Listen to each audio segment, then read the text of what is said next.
En cuanto a la representación, es la expresión de determinada idea, en este caso matemática, que tengan los niños.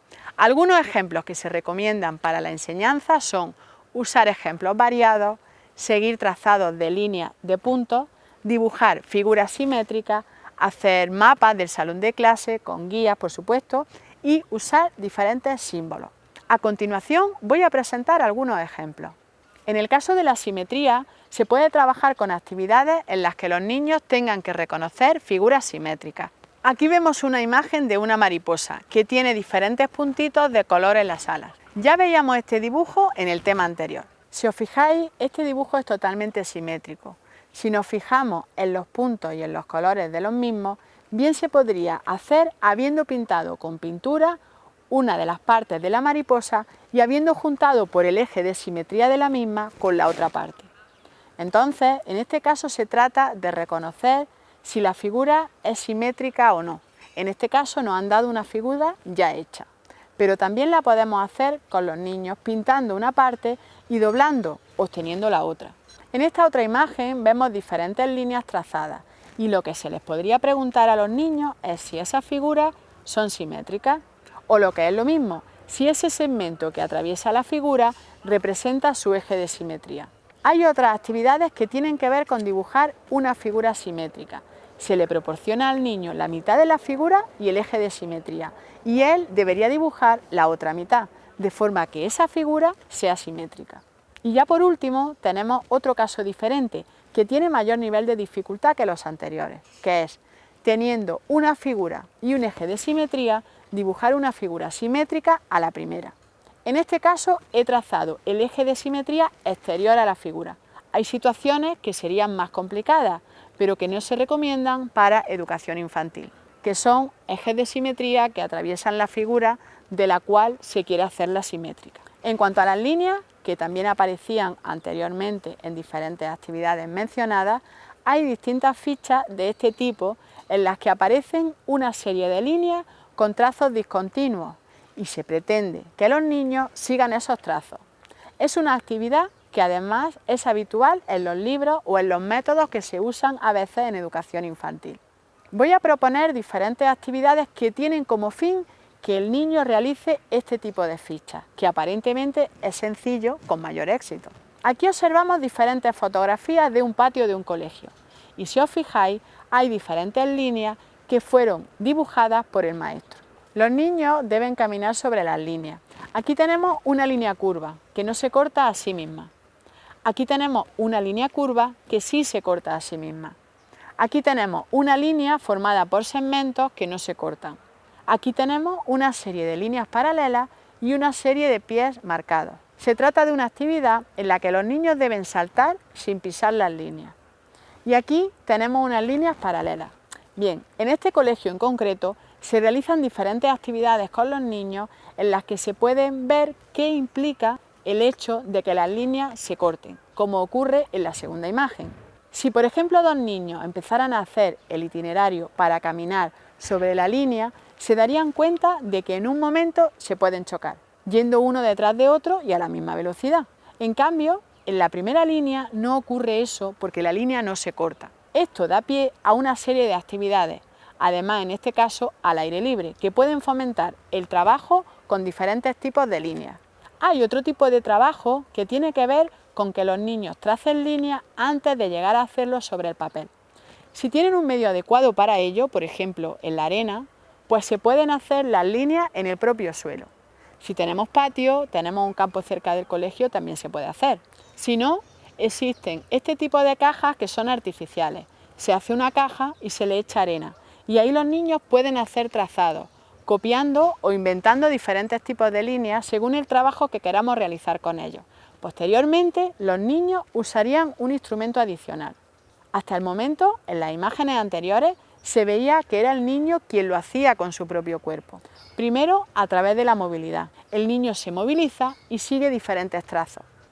En estos ejemplos ya se ve cómo el niño es quien, a través de las manos, hace la representación. En el ejemplo de la izquierda, el niño no está usando ningún instrumento. En el ejemplo de la derecha, los niños están usando un palo. Aquí tenemos una dificultad añadida para el niño, que es el uso de un instrumento para dibujar. Eso no es obvio. Entonces hay que trabajarlo de diferentes maneras hasta que esa psicomotricidad, a la vez que pretendemos que el niño haga determinados tipos de líneas, se favorezca. A continuación, podríamos pasar de trabajar en el suelo a un plano vertical. Está demostrado que para los niños es más fácil trabajar en el plano vertical que en el plano horizontal. En la actividad en la que las líneas estaban dibujadas en el suelo del patio, los niños las seguían con su cuerpo. Antes veíamos que la actividad era la construcción de las líneas, pero también puede ser el seguimiento con la mano. Aquí el niño puede hacer un seguimiento con la mano de una determinada línea. En este caso es una línea ondulada y es continua. Más adelante pasaríamos ya a usar un instrumento. En este caso el niño usa un rotulador y sigue en un plano vertical. Posteriormente, el paso del plano vertical al horizontal es uno de los factores que debemos tener en cuenta en las variables de tarea. Si usa una herramienta o no, un instrumento de dibujo, en este caso lo estaría usando, y lo hace solo con la mano, no con el cuerpo. Entonces vemos que hay una secuenciación a través de diferentes tipos de actividades que le podrían permitir al niño realizar este tipo de tareas con mayor destreza. En cuanto a ejemplos variados, que antes lo mencionaba también, voy a presentar algunos ejemplos de formas geométricas. Este es un ejemplo de triángulo y suele ser la representación más habitual del mismo. Si buscamos en diferentes libros de texto, incluso en internet, suele ser la representación más habitual. Pero, ¿por qué no se representa así? También podría ser.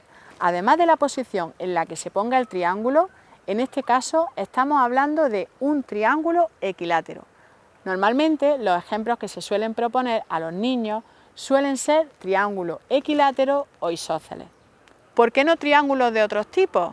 Aquí vemos un ejemplo de triángulo que es rectángulo porque tiene aquí un ángulo recto y es isósceles porque los dos catetos tienen la misma longitud. Cuando hablamos de triángulo rectángulo, esta representación suele ser la más habitual. En cambio, este triángulo es el mismo pero habiéndolo girado.